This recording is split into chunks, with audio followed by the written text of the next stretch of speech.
Olá pessoal, bem-vindos ao Ouvir a Palavra.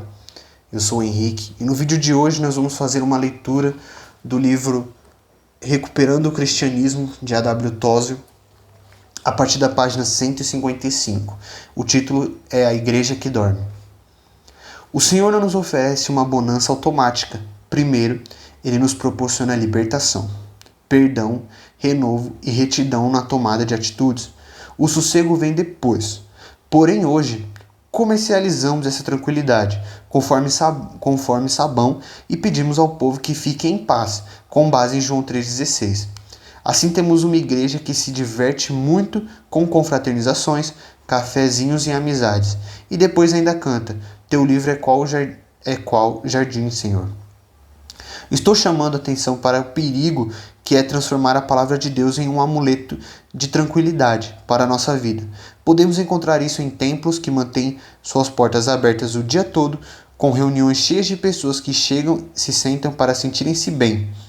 Elas agem conforme disse o poeta, para convidar sua alma e chamar os seus pensamentos íntimos e os que divagam por aí a permanecerem. Empresários, publicitários, religiosos da Índia e de Burma fazem o mesmo, porém esse não é um comportamento tipicamente cristão. Isso é bom, mas não o suficiente. Estamos orientando as pessoas a alcançarem a verdadeira paz, mas precisamos prestar atenção a essa doutrina do remanescente. Não devemos nos permitir achar ser tudo natural. Paulo ficou apreensivo a esse respeito e escreveu: Antes subjugo meu corpo e o reduzo à servidão, para que pregando aos outros eu mesmo não venha de alguma maneira ser reprovado. 1 Coríntios 9:27. Conheci pessoas que ministraram a vida inteira e terminaram contando piadas sujas, tornando-se velhos obscenos. É perfeitamente possível ensinarmos na escola bíblica, fazer parte da diretoria da congregação, cantar no coral, participar dos cultos e, por fim, descobrir que fomos reprovados e não faremos parte do grupo remanescente. Isso é alarmante, mas eu não vou me desculpar por preocupá-lo. Receio que não temos nos importado o suficiente. Devemos ficar incomodados com essa situação, porque ela se resume à seguinte passagem: Ainda que o número dos filhos de Israel seja como a areia do mar, o remanescente é que será salvo. Romanos 9:27.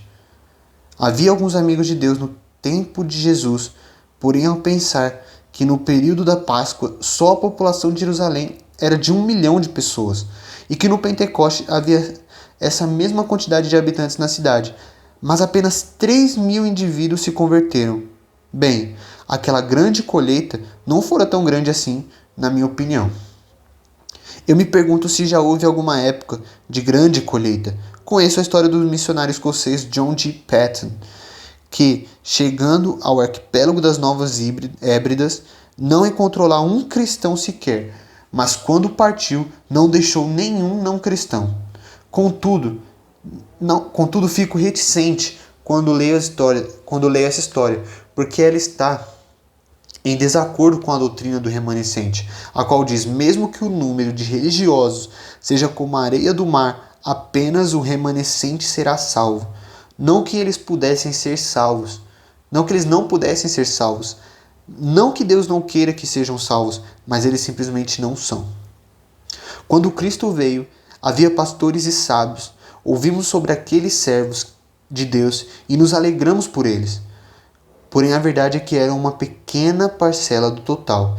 Jesus declara que na sua segunda vinda, por se multiplicar a iniquidade, o amor de muitos se esfriará. Qualquer estudante de grego concordará que não será apenas o amor de muitos, pois existe o artigo definido o.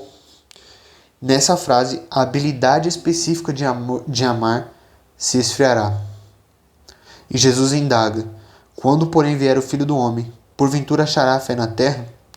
Ele não está afirmando que não achará fé, mas perguntando se a encontrará em seu retorno. Por isso, na segunda vinda de Cristo, ocorrerá o mesmo que nos dias de Noé. Naquele tempo, Noé, a oitava pessoa, foi salvo das águas pela arca. O restante da população se afogou. Se você quiser saber mais sobre essa doutrina, leia a história da igreja. Um pequeno fragmento, um vestígio sobrevivente sempre mantém a fé, enquanto os outros não dão importância aos fatos. Então, pessoal, essa foi um trecho, acho que muito importante, do livro Recuperando o Cristianismo, de A.W. Tozer. Também já vou deixar como uma dica cultural aí para vocês. A partir da página 155 é um pequeno trecho, como se fosse uma anotação dele. E é isso. Então, obrigado pela atenção. Nos vemos no próximo vídeo.